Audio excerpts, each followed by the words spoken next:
I'll tell you what button I'm going to push. The one that gives us Matt in San Rafael here on Willard and Dibs. Okay. Hey, Matt, what are you doing? Just winding down. Happy it's Friday. Going to go to the gym in a few, and then, I don't know, hang out for a bit. Spend some time with the kids. Anyway, I heard you guys talking about the 49ers quarterback situation, and my view is a little bit different, I think. I know they gave up a lot of draft capital for Lance and all that, but to me, once the player's on the roster, whether they work or not is what matters. The fact is they found, it looks like, a quarterback in Purdy, and that's really what matters to me. Maybe Lance is going to turn into a good quarterback. Maybe he's not. Maybe they're going to trade him. I think they will. But the reality is if they've got a quarterback that works for them and that can get them to a championship, that's really what matters to me. And the last thing I'll say on it is they've kind of missed on most of their first-round picks since Lynch took over, the exception of Bosa. But they've really done well as far as all the way across drafts. They've built a really good team, and I think you got to give them credit for that. Don't forget Brandon Ayuk now. That was a first-round draft pick as well. Don't forget him. And Javon Kinlaw, too. Well, sorry about that. Yeah. And McGlinchey was, that was a hit. Although, if you judge it by did that player get a second contract, which I think is a good way to judge it, then McGlinchey would not be a hit, even though he was a mainstay at right tackle. Solomon Thomas, no. DeForest Buckner, you'd have to say that was a hit in terms of the draft pick. Yeah, but better than Joshua Garnett. DeForest Buckner was pre-John Lynch, pre-Shanahan, pre-Lynch. Gotcha. Yeah, as was also same year Joshua Garnett, by the way. Right. At 28. So, Solomon Thomas and Reuben Foster was their first. Right. So the 2017. The list of first rounders, and if we all agree that the jury is still out on Trey Lance, the list of first rounders is Solomon Thomas, Reuben Foster, Mike McGlinchey, Nick Bosa, Javon Kinlaw, Brandon Ayuk. That's it. Those are your first rounders. So Solomon, no. Reuben, no. McGlinchey, debatable. No. You didn't offer him a second contract, and he was taken 9th overall. Understood. Yeah. It's a no. If we're playing the yes-no game, it's a no. It's a no for me, Bob. Just because he didn't get a second contract, he did get a second huge contract, which means he's achieved something in this league. It just didn't fit with what the Niners were doing. Well, someone's paying him through the nose. So he's being paid. Is Nick paid. Bosa getting a second contract? Of course. And are you going to give him that second contract? Yes, you are. Well, right. But did Mike get a second contract? Yes. It just wasn't here. Right. And why wasn't it here? Because you didn't think that he was good enough to be that guy. They could have done it. They thought DeForest Buckner was good enough, but they moved on because there are cap issues. Is Mike McGlinchey being paid? Well, they moved on for cap issues to keep Eric Armstead. Right. They could have kept DeForest Buckner and not Armstead. Yes, listen. They made their choice. All I'm saying is debatable, by the way. I'm not saying it's a slam dunk, but is he or is he not being paid like a first-round draft pick right now? He is. Okay. But not by you.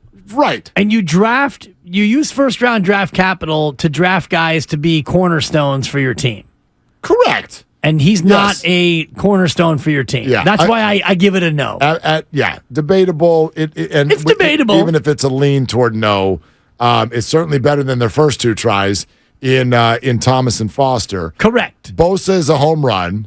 Kinlaw, the injuries would call it a no. It's a no. At this point. Wow. It's not over yet, but it's a no right now. And is he getting a second contract? Wouldn't think so, but that could change this year. Is Ayuk getting a second contract? No doubt. Hopefully soon. See, I don't think no doubt. I think probable, but yes doubt. They'd be foolish if they didn't. He's got to win it this year. He's got to win that deal. I think that when all is said and done, he has a better career than Deebo Samuel. I don't disagree with you. I think they're very different players. But they are. I think Deebo is more likely a shorter-term wide receiver career than Brandon Ayuk. Maybe. I mean, he's certainly not nearly as traditional as Brandon Ayuk is. And he's had more injuries already than Brandon Ayuk. Yeah. I heard Lombardi talking about this the other day on with the guys in the morning. Vince or David?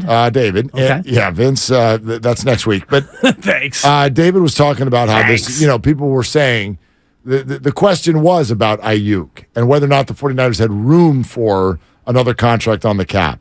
And David's answer, in short, was along the lines of what you're saying, which is that philosophically, the 49ers, if they like that early draft pick, they will find a way to give him a second deal.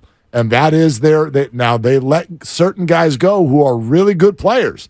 Now, he didn't point to McGlinchey, but it would have been a good example. He pointed to Amenahu and Ebukam. He's like, you're going to let good players go. You are signing up for another deal for players who you think are great. And that's what they've done with Warner, and Kittle, and Debo, and on down the line. So that's what's on the line for Ayuk. And I think he set himself up with the year last year, but you're going to have to do it again. You have to do it again. If you come out with 850 yards, that's probably a no. That's probably a we can replicate that for less. Right, and I think that 1,000 yards is where the bar is set. And Steiny made a great mathematical point earlier as I was driving in terms of what 1,000 yards means in a 17-game schedule. It means 58 yards a game. Exactly. Because 60 times 17 is 1,020. So if you get 60 yards a game, you're going to go over 1,000. Yet 58.8 to be exact. That's what he said. Yeah. Exactly. Yeah. How many receivers do you think last year went over 1,000 yards? We played this game a couple of months ago. Yeah, wasn't it 20? It's low about 20s. 2 dozen. Yeah, give or take. So it's not like 1,000 yards is your birthright just by falling out of bed. No, and you got to be healthy, right, and you got to get 60 yards a game. And what does your team do? Right? If you're the Bengals, it's easier to get 1,000 yards than if you're the 49ers. I think because the 49ers do so much out of the backfield, right? But I think Ayuk is likely to get a second deal with the 49ers. And now you mentioned, but I don't think it's a done deal. You mentioned he's got to do it again. I wonder if they don't try to get his deal done before he has to do it again, because I wonder they can pick up his 5th-year option. I'm not sure if they have already or not. He's played 3 years. He's entering year 4, the final year of his deal, unless they pick up his 5th-year option. And normally with a player who you want to keep, you want to go ahead and sign them long-term before it comes to that. They have picked up the 5th-year already option. picked up the 5th-year option. They've already done that. So he's got to do it again. And then after year 4, then you would go ahead and give him a longer-term deal. Yeah. Because that's what they did with... this was kind of under the radar. They just did this a month ago. Okay. Kind of under the radar. But, they just did it. Picked up the 5th-year option on Brandon Ayuk. All right, Willard and Dibs, 888-957-957. We'll get to the baseball thing here in just a second. Matty Barrows is in about 20 minutes. Let's go to Mike in Santa Clara. Hey, Mike, what are you doing? Hey, guys, happy Friday. Just about to tee off in about half an hour. Oh, yeah. Where? Yeah. So I'm going to be playing over at the Villages in San Jose. My mom was able to get us a tee-off time since she lives over there. So great job, Mom. Hoping... Rack that, Mom. Yeah, thanks, Mom. Right, yeah. Hoping to break my 82, so... Oh, fancy. All right, Mike. Yeah, trying to break it. Anyway... Yeah, I want to talk about the 49ers QB situation. I mean, in regards to, look, we actually have, it's Russian roulette with the quarterbacks, in my opinion. I mean, you have Brock Purdy that's coming out of, like, a solid, like, I want to say, 6-7 games of good play, and then obviously the injury. Trey Lance, he's still an unknown commodity. And then Sam Darnold, I mean, he's played in the league, but, he's still a solid, third option in case, especially since we went through God knows how many quarterbacks last year. And the only thing I think about is the chemistry, and who has the most chemistry out of that is Brock Purdy. And that's what I worry about. Our defense can obviously hold up. I mean, that's what really kind of outside of Brock Purdy really drug us into the playoffs and the NFC championship. But, obviously that defense has to stay off the field as much as possible. And that's where the offense comes in. And what my concern is, I'm not ready to give up on Trey Lance yet. It's just a matter of the chemistry he has with the guys. He doesn't have a whole lot outside of training camp and a couple of games, but Brock Purdy has it. So, it's just a really big, cluster right now of what what are we looking at right now? Well, yeah, Mike, to me, it's a classic risk reward, and you will face this, I'm sure, on a number of holes that you are about to play. Do you want to go for it in 2? What's the risk reward? That's what the 49ers are facing. And Dibs, it's why I asked you a few minutes ago, like, do you have to know? Do you have to know what you have in Trey? If you say yes, then that means you are willing to risk losing football games by putting the lesser QB out there by not playing. This is assuming a Purdy health. Right. Right? And so you're willing to potentially risk games to find out what you have. I'm not that inquisitive. I would love to know. Right. I was excited about Trey too, but if you get to the end of camp, Brock's healthy, and you think he's had the best camp, I think you'd be a nut job to start anybody else. Well, there's two different things here, because the idea of, do I need to know as a fan? Of course I don't need to know. I'd like to know. I'd like to be able to see it for myself, but does Kyle Shanahan need to know? You're damn right he needs to know. And if he doesn't know already, then I don't think that he needs to see it in an actual real regular season game for him to know. If you're Kyle Shanahan, you know what you see in practice, in reps, in the meetings, in every other part of the football game before he goes out there. I don't think that Kyle Shanahan is looking at Trey Lance and thinking, boy, I'm not going to know until I see him in a regular season football game, September to January. Only then will I know whether or not Trey Lance is good enough to be a starting quarterback. Kyle Shanahan already knows, in my opinion. Yeah, well, for sure. He has more information than the rest of us. You're listening to 95.7 The Game, KGMZ FM and HD1 San Francisco, always live on Twitch, YouTube, and the free Odyssey app. Dave in Pleasanton. Hey, Dave, you're on with Willard and Dibs. What are you doing? I'm finishing my day off just thinking about what you guys just talked about, Ayuk. And I think it's a mandatory sign, and here's why. A lot of people are going to hate me for this. He is our best receiver. And I say that with confidence because Debo had that blowout year, but he's not running the ball successfully anymore, and he doesn't have the yards anymore that Ayuk has. Ayuk is our number one receiver, and I think he's going to be off the Richter this year. And in my eyes, if you have to give up a Debo Samuels to keep Ayuk, you do it. Yeah, Dave, that's all I got, guys. Appreciate it. I don't think your take is as crazy as you almost sound like you think it is. I think a lot of people think that. But if you're talking about receiver in a traditional sense, that Brandon Ayuk is your best one. He's absolutely your best route runner. He's absolutely got better hands than Debo. All of those things. Now, Debo brings something to the table that no other receiver in the entire NFL brings, which is absolute tree trunks for legs. And he's practically impossible to bring down in the open field. So he brings his own thing to the table that is fantastic. I don't think the 49ers are going to end up in a spot where they got to pick one or the other. I know that that's a lot of money for the receiver room, but I think they'll be ready. I think there'll be room if they feel like Brandon deserves an extension and they want both. I wonder about that because what you have in Christian McCaffrey, to me, duplicates a lot of what Debo Samuel brings to you in terms of the change of pace. Because I agree with you, Brandon Ayuk is a better classical receiver, running routes and catching the football and being a wide receiver. Debo Samuel is that Swiss Army knife. He can run the football, he can catch it, you can give it to him early, he can break tackles, he's the leader of the Yak Boys and all the rest of it. But that's Christian McCaffrey. Take away Christian McCaffrey's ball-carrying skill as a running back. You can put him out in the slot. You can get him the football early. He can break tackles. He can give you yards after contact, much like Debo Samuel can. So when I think about what skill is less duplicated by someone else on the team, that to me is Brandon Ayuk. It's not Debo Samuel. Yeah, I agree with where we're at on that right now. I also think it changes every year. Like now we've got this idea that, Debo's not running the ball as well as he did. Well, he didn't last year versus the year before. I don't know where that's going to go this year. The league is adjusting to offenses all the time. Guys are dealing with injuries. The 49er quarterback situation is in flux. That's who's throwing the ball to these guys. So I have no idea what it's going to look like this year. I would love both of those players on any team I root for. That's how I feel right now.